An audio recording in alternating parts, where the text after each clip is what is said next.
Bonjour tout le monde. This is the French guy from Voyage Francaise.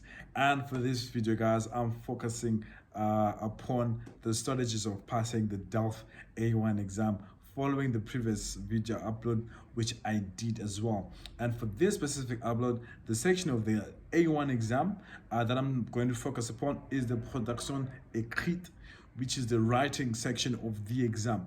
Now, some of the strategies that I'm going to mention, they definitely apply, especially for someone who's already starting to revise for the exam at least 2 or 3 weeks before the exam date.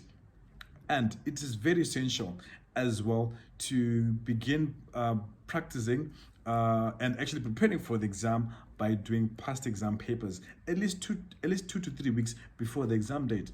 The main reason for this is to get familiar with the time distribution during the exam, the time management, which will then help you such that by the time the exam date arrives, you then won't panic.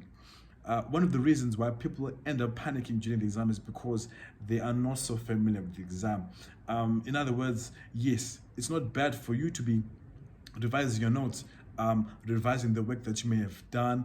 It's not bad to be revising the conjugation of verbs, but it is very essential for you to begin to balance revising your work and familiarity with the exam. The more you get familiar with the exam, the more you'll actually get to notice that the exam is not too complicated, but it's an issue of familiarity. And once you're familiar with the exam, especially concerning issues of managing time and how to write, what to write, it will then help you such that by the time the exam day arrives, you will see that you will be almost so flawless whilst you now write your exam. So it's so essential, first and foremost, to be continually familiarizing with the exam.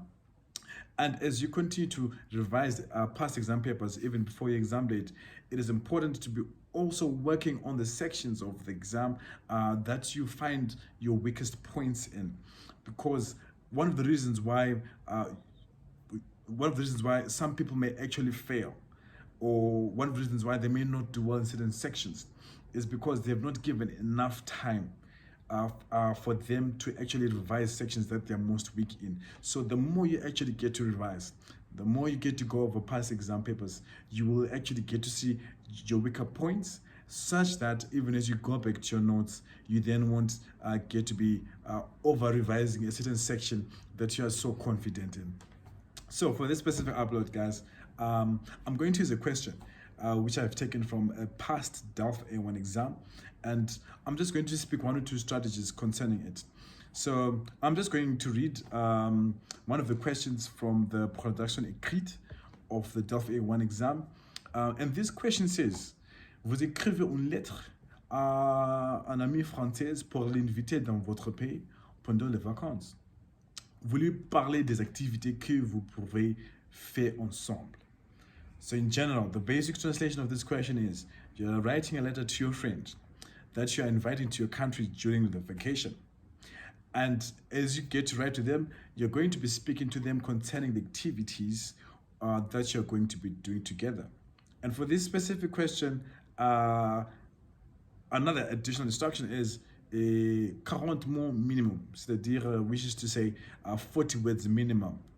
So the first strategy that I would like to share concerning this part of the exam, like I've already said, keep revising sections of the exam that you are that you have your weakest point in. But of course, go through all the exams so that at the end of the day, as you get to revise, you actually get familiar with all the sections of the exam. But for this specific section, which is production écrite, the first thing that I would like to tell you concerning the strategy to pass the section is use the verbs that you are already familiar with. Now, there is let me say, a psychological temptation that exists, especially during French exams and during any other language exam. We want to try to use complicated words, complicated expressions. We sometimes feel like we want to show the examiner that I know French and I know so many vast words.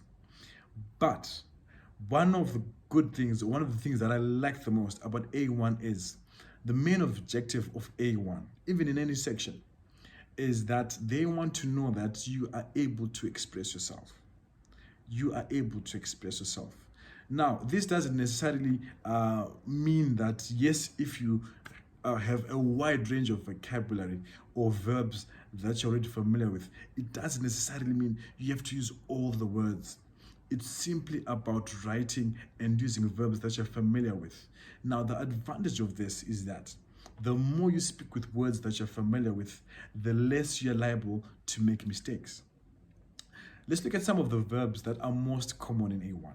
Of course, we're going to look at verbs such as the verb aller, to go, verbs such as être, to be, avoir, to have, right? And I'm sure that for anyone who's now ready to write the A1 exam, you're most probably quite generally confident with these verbs. And if you're confident with these verbs, then do your best to then stick to those verbs, and then what you can then change are other expressions that relate to the sentence that you're trying to write. So looking at this example, which I've just read, whereby I'm writing a letter to a friend of mine that I am inviting them to my country for the vacation, and I want to write some of the activities that we are going to do together. So one simple example is, let's say I would like to write and say that we are going to eat in some of the new restaurants, right? But then during the exam, because you might be thinking a lot and because you might be time limited, but because, like I said, the objective is to show that I'm able to express an activity, I can then keep it as simple as I can. For example, one basic example that I would write would be nous allons manger ensemble dans les restaurants. We are going to eat together in restaurants. Nous allons manger ensemble dans les restaurants.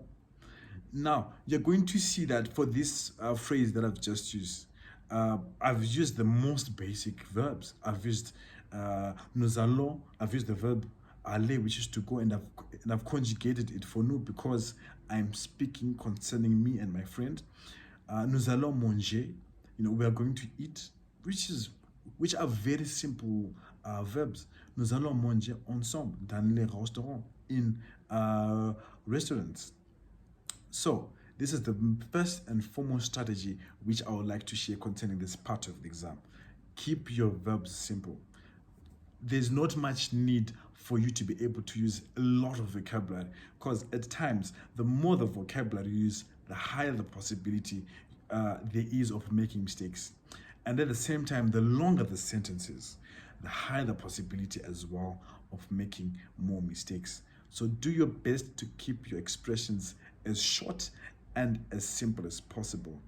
And familiarize yourself with verbs that you consider easy to conjugate, especially for the present tense or for the near future tense. And this is actually going to help you not just for the writing exam, but you will actually get to know that, for example, in the videos I'm going to share further, you'll see that the more you stick to simple verbs, the more you are able to express yourself very simply. So I know it is often a challenge to stay calm during an exam, especially for the A1 exam that you're actually starting. But like I said before, the main objective of A1 is to show that you are able to express yourself. So keep it simple. Stick to the most simple verbs that you're most familiar with. If I could give certain examples of verbs that are, let's say, frequently used in A1, it would be verbs such as aller, some which I've already mentioned: aller, to go; être, to be; avoir, to have; verbs like manger, to eat; parler, to speak. And the more you stick to the simple verbs, also just do your best to keep your sentences as short as possible, and this will help you to definitely pass the exam. My next uploads are going to focus on more simple strategies, not just for this section, but for other sections of the exam as well. Merci beaucoup.